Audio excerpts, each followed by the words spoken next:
शिवम त्यागी जी, अरविंद केजरीवाल बोले तो उन्होंने ये तो बता दिया ना कि दोनों पक्षों के को सुनकर निष्पक्ष तरीके से जांच होनी चाहिए।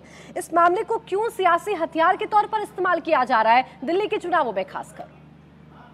प्राची जी, मैं बस एक छोटा सा वीडियो जो है 10 सेकंड का आपको सुनाना चाहूंगा, उसके बाद ये देश तय करेगा। एक चीज और,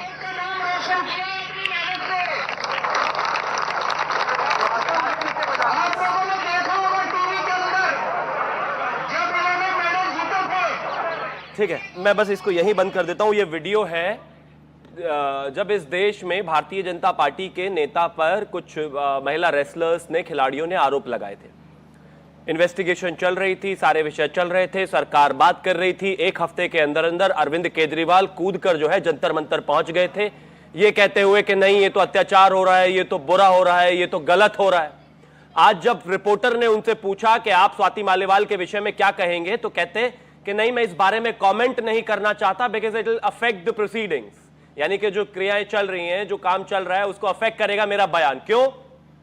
जो स्वाति मालीवाल पर लगातार आकर उनकी महिला मंत्री बोल रही हैं, वो अफेक्ट नहीं कर रहा है क्या? संजय सिंह जो रोजाना उस महिला को आकर अपमानित कर रहे हैं, कि वो प्रोसीडिंग्स को अफेक्ट नहीं कर रहा है क्या? इनके कार्यकर्ता रोजाना उस महिला की शाब्दिक लिंचिंग कर रहे हैं, डिजिटल लिंचिंग कर रहे हैं, वो अफेक्ट नहीं कर रहा है क्या इस केस को?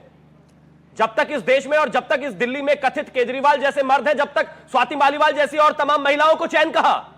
इन लोगों की पैदाइश ही राजनीति में उस केस से हुई थी जहां पर जो है एक बच्ची के साथ बलात्कार हुआ था। आपको याद होगा निर्भया केस में दिन रात दंगा करने वाले और सड़कों पर आने वाले वही वो केजरीवाल हैं जो आज जब उनके घर में, उनके बेडरूम के बराबर में, ड्राइंग रूम में एक महिला को मारा गया, पीटा गया, उसको खींचा गया, उसकी छाती पर लात मारी गई, पेट पर लात मारी गई, पेट से नीचे लात मारी गई, उसकी शर्ट खींची गई। जब आज उसके बारे में सवाल पूछा जाता है तो चुप होकर भाग जाते हैं, कहते हैं नहीं नहीं, मैं इस पर जवाब नहीं देना चाहता। क्यों?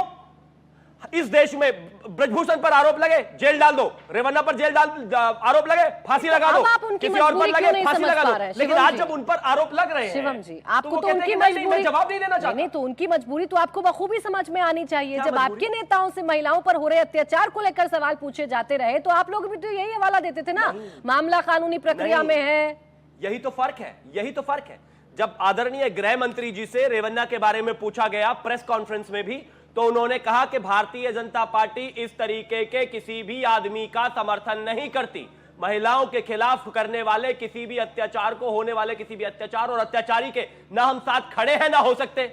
अरविंद केजरीवाल की इतनी हैसियत नहीं हुई कि वो विभव कुमार के बारे में ये बोल सके कि कोई भी अगर गलत करता है हम उसके साथ नहीं खड़े। आप मुझे एक चीज बताइए, मैं आपसे थोड़ा सा सवाल पूछना चाहता हूं। वहीं वो महिला बैठकर कह रही है, भाई वो आज रो रही है, कहती मुझसे राज्यसभा मांगी होती प्यार से मैं हंसते हंसते दे देती, आज नहीं दूंगी। और एक और चीज मैं कहना चाहता हूं, ये वही महिला है। क्या हैसियत थी, क्या औकात थी अरविंद केजरीवाल की अब से 20 साल पहले? सड़कों पर मारे मारे फिरते थे, यही महिला थी जो उनके साथ थी, उनकी स्ट्रगल में, उनकी लड़ाई में, उनके झगड़ों में, उनकी ड्राइव में, हर जगह वही साथ थी। आज जब उनके ऊपर मारपीट हो रही है तो वही अरविंद केजरीवाल उनके कमरे से 10 मीटर भी दूर नहीं थे। वो कहते हैं मुझे कुछ नहीं पता।